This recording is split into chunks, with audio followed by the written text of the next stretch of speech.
Hello!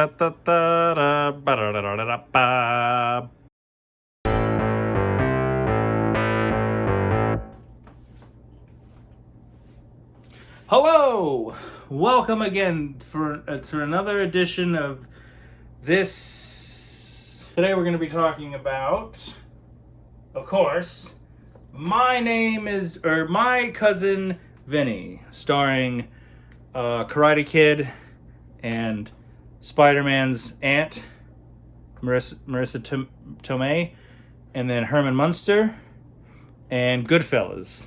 Interestingly enough, Joe Pesci was in Home Alone and Goodfellas in the same year. Isn't that crazy? Everybody knows that, but maybe you didn't. And then the next year or two, he did this movie, which is like, oh, he's a gangster, but it's a comedy. There's not a lot of actors doing that successfully. It's about Karate Kid and his friend being accused of murder and robbery because, he puts a tuna can in his pocket because he's like, he just didn't do it on purpose. And then he asked him to fill up the Slurpee because he was like, could you fill it up, please? The police tell him to get on the ground. He's like, oh, I just stole tuna can. And then the guy with the grits, and then he knows all about that. And then he wears these ridiculous suits. You know, he beats up that guy and takes his money. And then he gets them free. He gets them out. He does it. He gets it. He does it. He does it. And Marissa Tomei knows about cars, and she's really good. Check it out. It's available on Blu-ray. It's probably available elsewhere.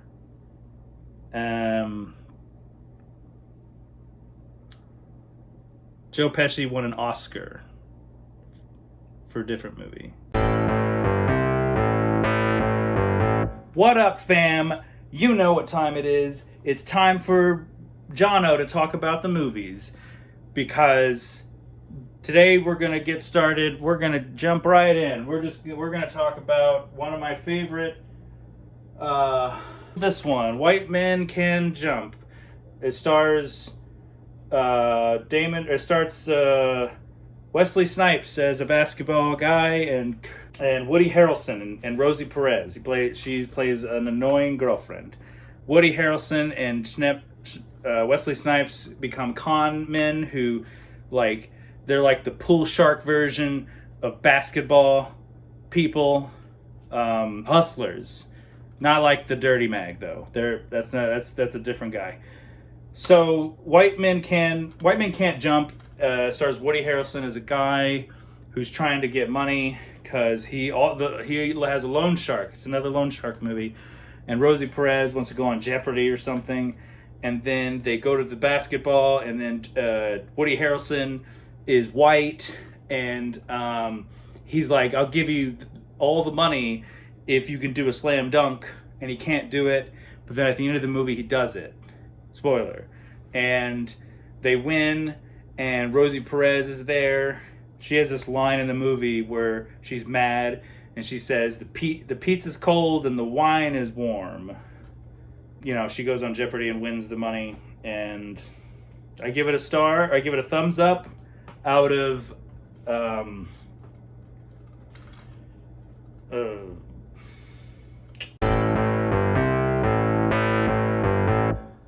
Honey, we need to talk about Harry and the Hendersons. That's right. The movie starring John Lithgow and a Bigfoot. That's him right there. He gets into a car. So anyway, John Lithgow gets into a car accident with Bigfoot. And then he takes him home, and it turns out everybody loves him, and he's gentle and friendly and great. Everybody loves him, and it's like an ET situation because the government's after him. There's like a hunter who's after him, and it has Rick Baker, the special effects artist. He won an Oscar for this movie for makeup. This movie has an Oscar attached to it.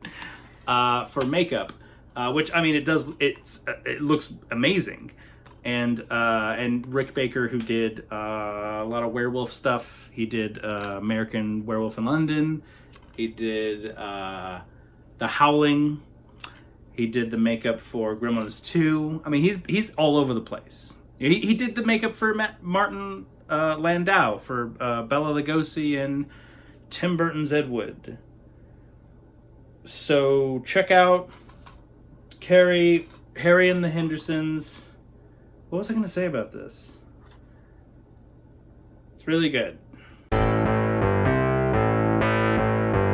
Hello again. Here we are again. And we're going to be doing another freaking... oh my god! Poltergeist in the house. Also, Poltergeist. You see what I did? I made it look like...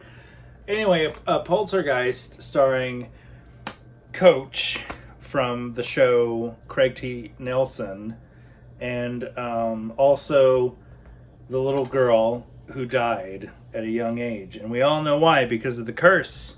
Because Steven Spielberg was like, we have to use real dead bodies for the final piece. And then the house went whoosh, whoosh, whoosh, whoosh, like in Treehouse of Horror 1, if you ever care to check it out. So it was directed by Tobe Hooper, who did Chainsaw. Steven Spielberg, had a hand in writing it. And he had like a dark... I mean, that's really why it's so great. And also why the effects were great. Because Steven Spielberg is best friends with George Lucas, who Industrial Light and Music, who did all the effects for it. Carol Ann... She's like looking at the stat. It's like in the cover. It's like she's looking at the static. She's like, they're here, and like that's how the poltergeist gets through the television. And then the wife, the mother, who is testing out the the thing with the movement. The chairs, best. Don't even best effect, honey. The chairs.